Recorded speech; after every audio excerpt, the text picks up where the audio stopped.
Pursuit of Excellence. Hello, everyone, and welcome to the podcast of the Ordinary Maverick. This is Ajay, your host, an ordinary maverick, sharing real life thoughts and experiences and maverick tips. If you haven't hit the subscribe button yet, please do so, and you will not miss another episode.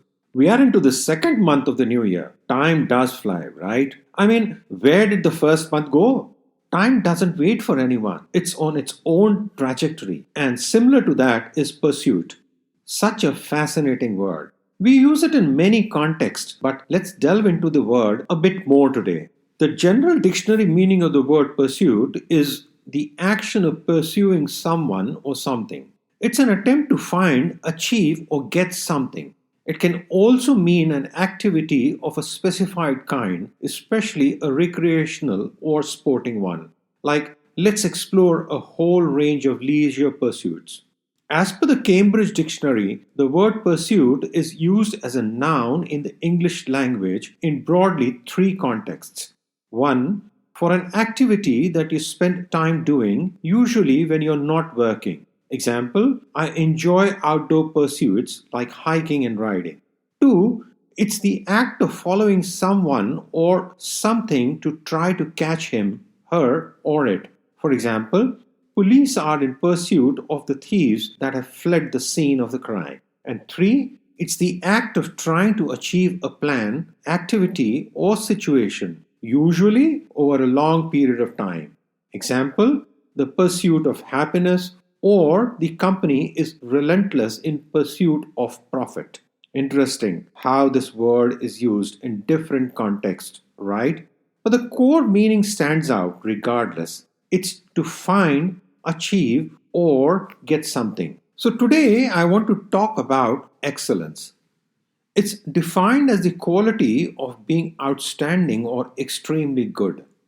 A lifetime is spent trying to pursue excellence. Hope you all will agree.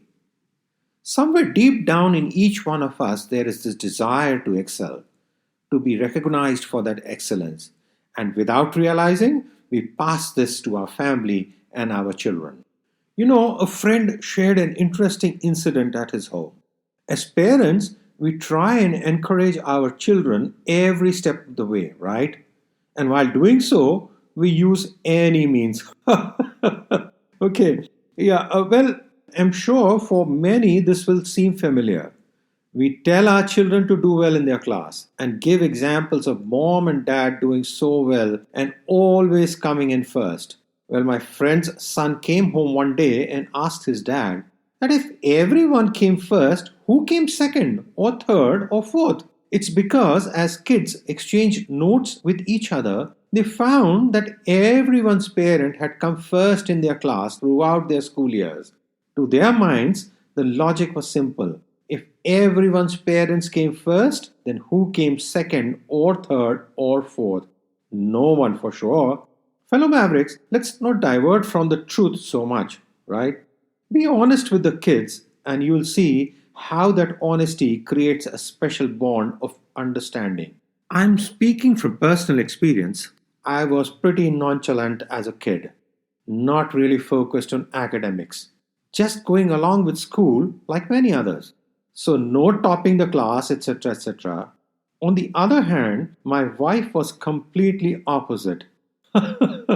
Uh, our dinner table conversations with our girls were interesting as we shared both these perspectives and left it for the girls to see what works for them.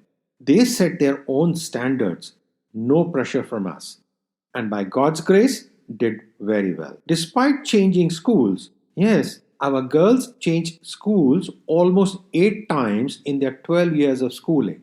Some may say that was great and some may not agree with me. But bottom line is that, given our situation at that point in time, we needed to do that. And to mention here, we saw a spirit of exploration in them, of taking up the challenge that each new setting brought in and also having fun along the way.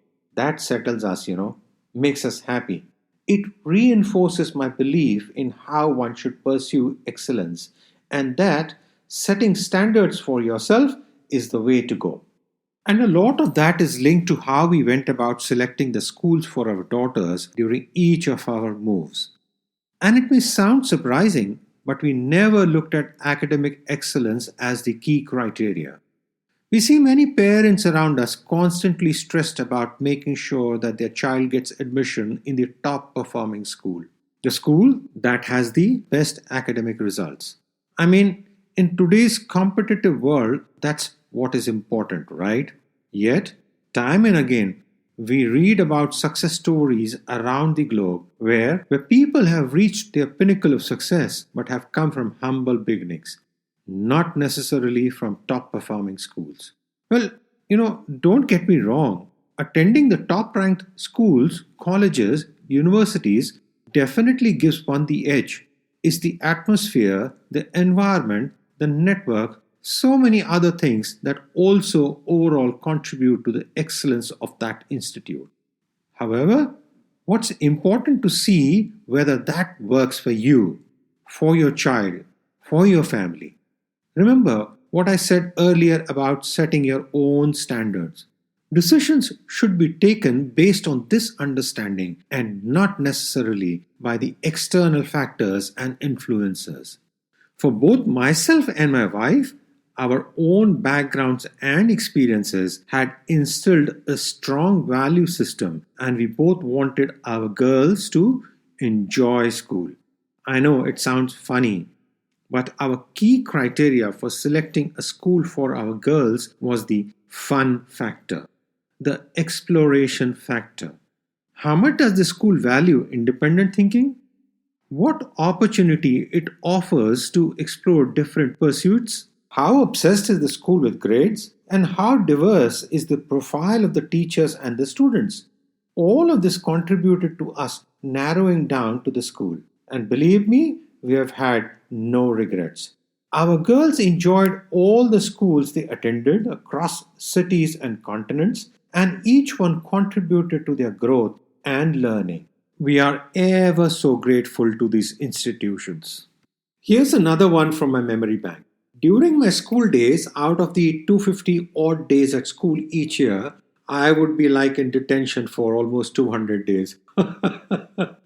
I know I'm exaggerating, but you get the drift? It taught me many things, and reflecting back, it certainly taught me what not to do. And in doing so, what would be the consequences? Taking ownership of those consequences and the learnings from it is for another podcast. So, in several of our dinner conversations, I used to literally beg, push, and goad my daughters to get at least one detention in the school lifetime and experience it for the fun of it, hoping it would give them that bit of experience as well. But, nah, no way. Both my girls categorically refused to get any detentions. They would say, Dad, in our family, we have had more than our share of detentions thanks to you. So it's not going to happen for us. Okay, well, looking back now, the girls were setting their own standards, period.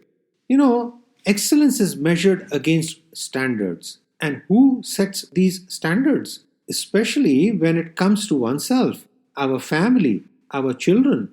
Often we are influenced by the world and at times forget what's essential to excellence. It's joy, happiness. It's celebrating all the steps towards achievements. Keeping an eye on the trophy is important, but let's not forget all the certificates along the way. We've lived in Jamaica for a couple of years when our girls were little. During the school's sports day, our daughters were the high scorers, got many medals in different races and sporting events. Other parents walked up to us and asked us, What do you do? How do you train them? I must say, we were a bit taken aback. Train them? We didn't do anything. I mean, the girls were like 4 and 5 years old. But just goes on to show how we need to watch out as parents. Without realizing, well-meaning as it may be, we show our competitiveness and children imbibe these and start feeling like they need to do better. One of the principles we have always followed is zero comparison.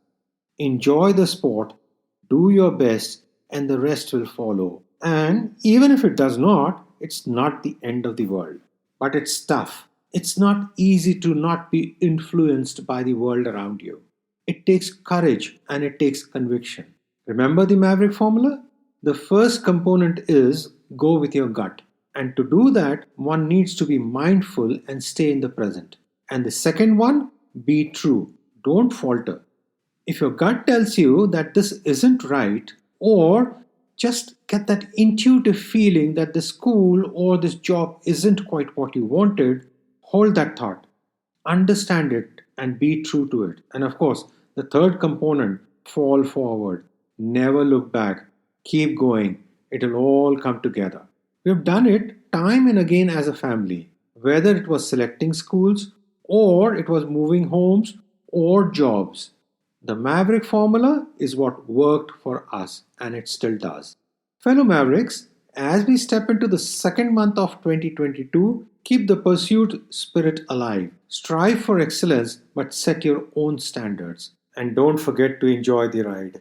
Do keep writing your comments and sharing your feedback at theordinarymaverick@gmail.com, and follow me on Instagram, #theordinarymaverick. I love to hear from you. This is Ajay signing off and wishing you have an amazing day, a super amazing year. Keep well, stay safe. Credits. This podcast series was put together as a team effort from the Bhardwaj family.